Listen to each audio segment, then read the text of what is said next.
Hey guys, welcome back. I hope you are having an amazing day. Let's get right into the stories. The first one is an entitled People story. When Cindy first moved in next door, I tried to be a good neighbor and welcome her to the community. I baked her some cookies and brought them over on moving day to introduce myself. She seemed nice enough at first, but it didn't take long for her true colors to show. The first sign of trouble happened about a month after she moved in. I was relaxing on my patio one evening when I heard a loud crash coming from Cindy's backyard. I peered over the fence to see that her large tree had fallen and smashed right through the back of her house. I hurried over to make sure Cindy was okay. She came outside yelling furiously about her brand new roof being ruined. I asked her if she needed any help contacting her home insurance or cleaning up the mess, but she declined. A few days later, I ran into Cindy at the mailbox. She started going on and on about how expensive the repairs were for her roof and how her insurance wouldn't fully cover it. Then she had the audacity to ask me to help pay for it since the tree had been on my property line. I politely declined and reminded her that the tree was actually on her side of the property line. She didn't take no for an answer and continued pestering me about it every time we crossed paths over the next few weeks. Cindy's unreasonable requests didn't stop there. One morning, my doorbell rang incessantly at 6 a.m. I dragged myself out of bed to find a very angry Cindy standing on my porch. She claimed that my dog had been barking all night long and kept her up. I apologized and said I would keep him inside at night going forward. But Cindy insisted that I needed to pay for a hotel for her to catch up on her lost sleep. I refused and sent her on her way. The last straw came a few months later during a huge rainstorm. I was reading in my living room when I heard shouting outside. I looked out to see Cindy frantically trying to unclog her rain gutter, which was overflowing with water pouring down on her. She was screaming at me to come help her. I put on my rain boots and went outside to take a look. As I inspected the clogged gutter, I realized the problem was a massive pile of leaves and debris that had accumulated over time. I told Cindy as politely as I could that she needed to do a better job maintaining her gutters and keeping them clear. Well, she did not appreciate that suggestion one bit. She went off on me about how dare I blame her for this. It wasn't her fault that the rain was too heavy. Then she demanded that I pay for repairs to her interior walls and ceilings, which were obviously damaged from the rain. That was the last straw for me. I told Cindy in no uncertain terms that I would not be paying a single penny for any of her home repairs or damages. The tree, the barking dog, and the clogged gutters were all her responsibility. I also warned her that if she asked me for money one more time, I would be forced to send her a cease and desist letter. Cindy got right up in my face and started yelling about what a horrible neighbor I was. She said I had to pay because she shouldn't have to deal with these inconveniences in her neighborhood. I stood my ground and reminded her that homeownership often comes with repairs and maintenance. I also told Cindy that good neighbors don't try to make others pay for their problems. Eventually, Cindy stormed off, muttering insults under her breath. I consulted my friend, who happened to be a real estate lawyer. He helped me draft a legal notice for Cindy, making it clear I would not pay any of her bills, and any further attempts to harass me would result in a restraining order. I slipped the notice in her mailbox and thankfully never heard another peep about payments. However, Cindy did continue to give me the stink eye anytime we crossed paths in the neighborhood. A few weeks later, I overheard her talking loudly on her phone with another neighbor, attempting to turn everyone against me by claiming I was selfish and rude. I just shook my head and ignored her dramatics, confident that my reasonable neighbors would see right through her behavior. Over time, Cindy's true colors became known around the neighborhood as others began to experience her shameless attempts at exploiting them. Whenever she tried to pull something with a neighbor, they would give me a knowing look and say, "She tried that with you too, huh?" It was satisfying to realize her scheming wouldn't work in a community of good people who stood up for themselves. In the end, Cindy moved away about a year later, after failing to get her way with anyone. I like to think our neighborhood became too frustrating for someone as smug and irresponsible as her. The new neighbors who moved into her house have been an absolute joy. Proof that one bad apple like Cindy can't spoil the whole bunch. As for me, I learned to be more careful who I offer cookies to. The next one is a pro-revenge story. So I was going to do some shopping in the town that I live in. Not that big. And there are only 2 spots for disabled people, opposite of the small walkway in the middle. These parking spots have a sign attached to two poles for whatever reason on the walkway's side. I see cars already parked in those spots, which pisses me off, but it happens. The bad side is that the closest parking spot is quite far, but I settle with it and park on the other side of the parking space. During my walk, as far as you can call it with those humps on both sides, I look at the cars parked like I always do. It's fun to see the difference in taste for cars, and at the ones in the disabled spots. In my country, you need a special blue card under your front window to show you're disabled. If you don't have it and still park there, the ticket is expensive and it pisses me off, but I can't do much because I couldn't really kick it, right? So I do my shopping and return to my car to see that both cars are still in the spot, but the car without the card has someone sitting in it. Just to be helpful, I walk up to his window, knock on it, and ask him not to park in these kinds of spots because he's making it really hard for people like me, or worse, to walk that far. I was just trying to be helpful, but the man responded by opening the door as hard as he could and hitting my leg in the process, with a smirk and an annoying sorry that only an entitled brat could say. I knock again and he gives me the middle finger but drives away anyway. Skip 1 week and I drive up to the area again just to visit a friend who lives there. I see the same car standing in the spot. Thinking about what BP did to me, I wanted him to feel how annoying it was if someone parked somewhere they weren't supposed to. As luck was on my side, there wasn't any other parking space left, so I parked right behind BP's car with very little space.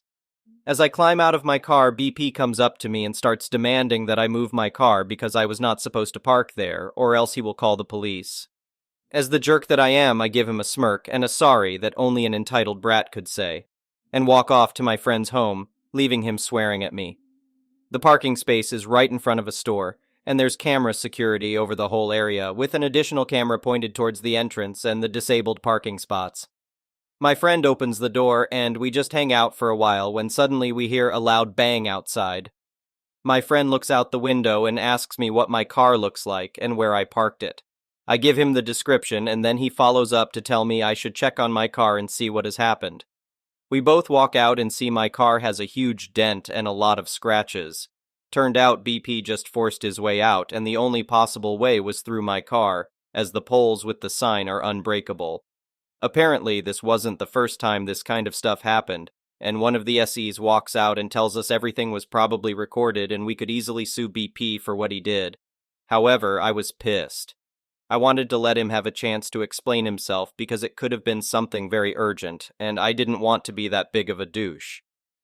He turned out to be a regular customer of the store, and the SEs were helpful with calling him. He was pissed. He said I had no right to park behind him, and if I didn't pay for the damages I did, apparently, he'd call the cops on me.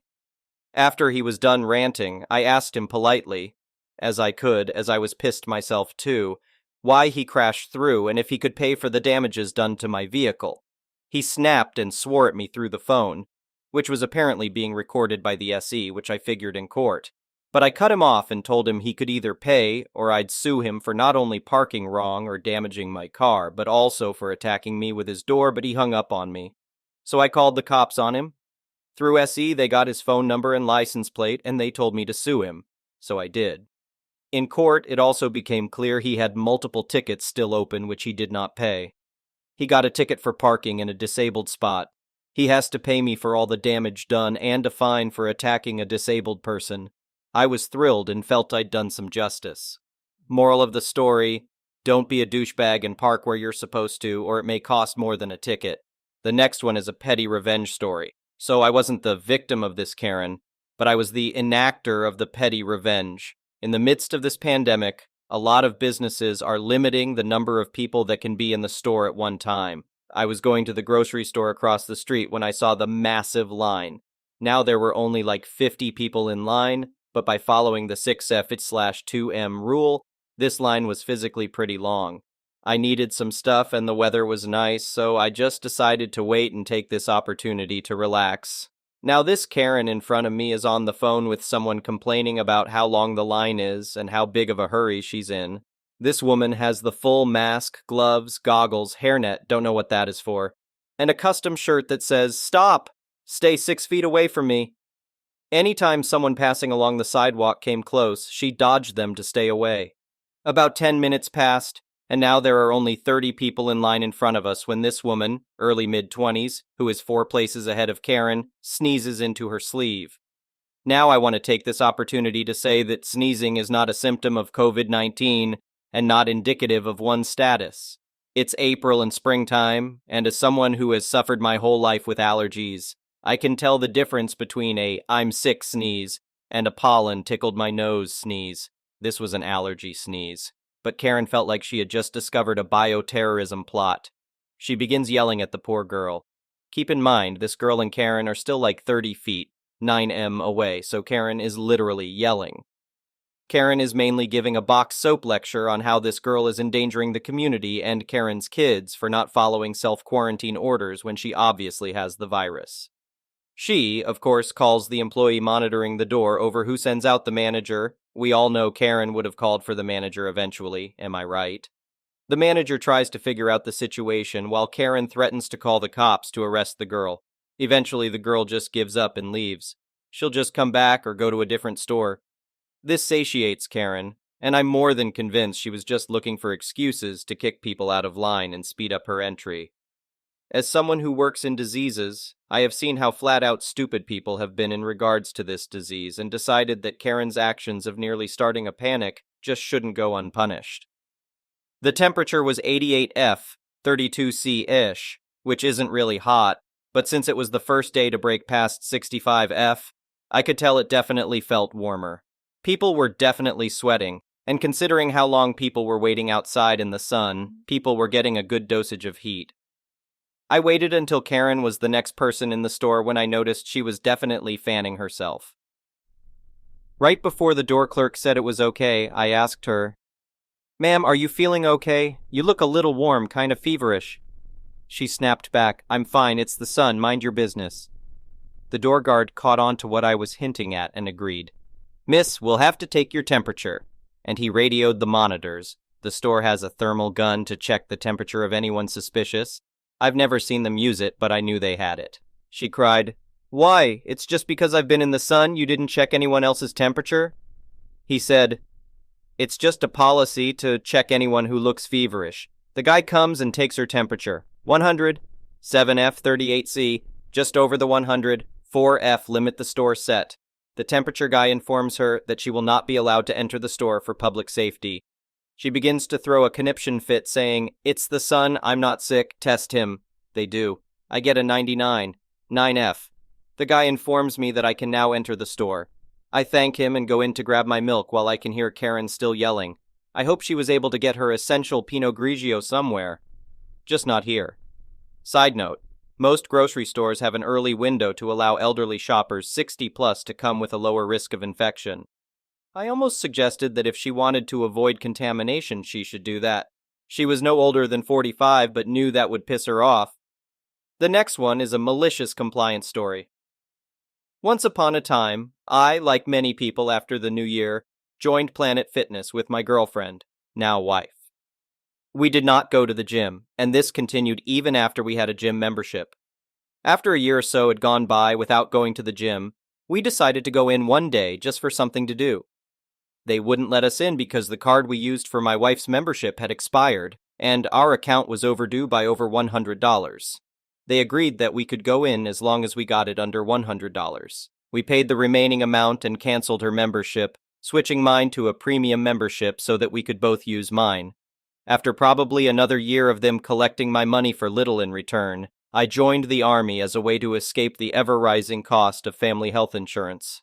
I thought, this is great, now I have a reason to work out, and I'll use my Planet Fitness premium membership that lets me use any of their gyms around the country. However, upon moving to our first duty station, I found that 1, I worked out every morning with a group of people outside, and 2, there were several gyms on base, usually nicer than a Planet Fitness. So I went to cancel my membership, and here's where they really pissed me off. "Oh, you have to cancel in person at your home gym, or by writing a cancellation letter via first-class mail to your home gym." The problem was that my home gym was over 700 miles away, and I didn't want to wait long enough for them to receive the letter and process it. I left and began my Planet Fitness contract research. Armed with knowledge, I returned to the closest store the next day. "Good morning, sir." Oh, good morning. Can you help me out? I don't necessarily want to pay for the black membership anymore, but my home gym is in Ohio. Can I change my home gym to this location? Of course, sir. I'd be happy to assist you. Once all the exchanging of information had been completed, I dropped the bomb. Is there anything else I can help you with? Yes, actually. Since this is my home gym now, I'd like to go ahead and cancel my membership. Her jaw actually dropped. She called a manager to give the overrides or whatever he needed to do. He got the whole story, looked at me, and said that I would have to wait 24 hours since I had just changed my home gym. I obliged his request and came back the next day. I'm happy to say that it's been almost 5 years since my last gym membership. The next one is an entitled People Story. My fiancé, 35M, and I, 33NB, are getting married in 2 weeks in our backyard. We will be having catering spread for our reception afterward.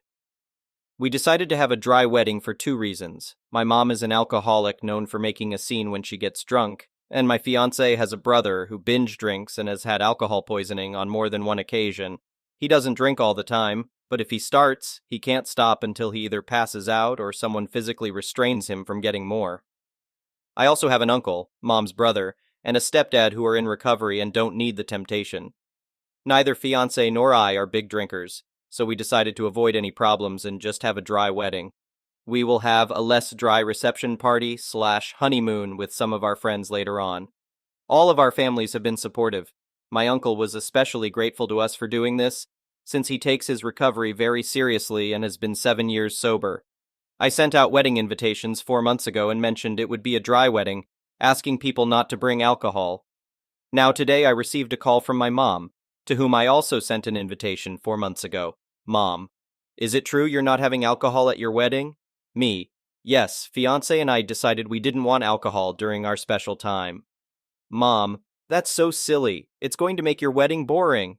Me, well, I'm sorry you feel that way, but fiancé and I have made our decision. We want everyone to feel comfortable at our wedding. Mom, clearly you don't care about my comfort. What if I want to have a little drink to pass the time? Me, like you did at a different Uncle Seat's wedding where you got so drunk and made a horrible scene calling Uncle's wife a gold digger? Mom, it wasn't my fault. They made the drinks there too strong. Me, right. I really wish you would address this need to have alcohol wherever you go. Mom, I don't need to have alcohol. I just think your wedding will be boring without it. You want to have a fun wedding, don't you? Me, it will be a fun wedding. We don't need alcohol to have fun. Mom, this is so stupid. Why should everyone else be punished just to make it comfortable for a few people? It seems like you care more about uncle and stepdad than anyone else. Me, or maybe I just want to avoid any scenes. Mom, I just told you that wasn't my fault. Me, just like your DUI isn't your fault? Mom, how dare you bring up that difficult time in my life? I was going through a lot emotionally. What the hell is wrong with you kids? You need to mind your own business. If I want to drink, that's my business. Me, well, my wedding is my business. We do not want alcohol there. That's final. I can't stop you if you decide to pregame my wedding, but I've already made it clear to uncles and brothers that if you cause a scene, you are to be made to leave. Mom starts crying. Why do you kids hate me so much? What did I ever do to deserve to be treated like this by my children? Me. Are you really ready for me to go down that list? Mom. None of you understand. None of you will ever understand. I'm the mother of the bride. I should be treated better than this. Me. I think I've treated you pretty well during this process. I've acquiesced to your boyfriend, whom I don't even know, coming to my wedding. I've even given in to some of your other demands. So please tell me how you've been mistreated. Mom. You didn't invite me to go dress shopping. The mother of the bride always goes dress shopping with her daughter. I barely know, fiancé, because you never bring him around me. How do I know that you're marrying the right person? Me. That's because Aunt made my dress. Mom, sarcastically. Well, isn't that just special? Me, sighing. As for the rest, I think you know why. We aren't really close enough for you to have any say in who my significant other is. Honestly, Mom, I'm done with this conversation. If you really feel that strongly about this, I'll understand if you don't want to attend my wedding. Mom, oh, I bet you'd like that, wouldn't you? One way or another, you will respect me as your mother. Me, sure, Mom, I'm hanging up now. Bye. Guys, I'm so livid right now. I have half a mind to uninvite her. I spoke to my dad and her brother. My uncle thinks her drinking is getting really bad again and has been wanting to hold an intervention. I told him I'm focused on the wedding right now, but that I definitely agree this was out of line and something needs to be done. What do I do? I don't want her ruining my wedding, but I'm so tired of dealing with this. Sorry, this is probably above Reddit's pay grade, but I just needed to vent. Thank you for watching. I would really appreciate it if you could like the video and subscribe to our channel if you haven't already. We'll see you again tomorrow.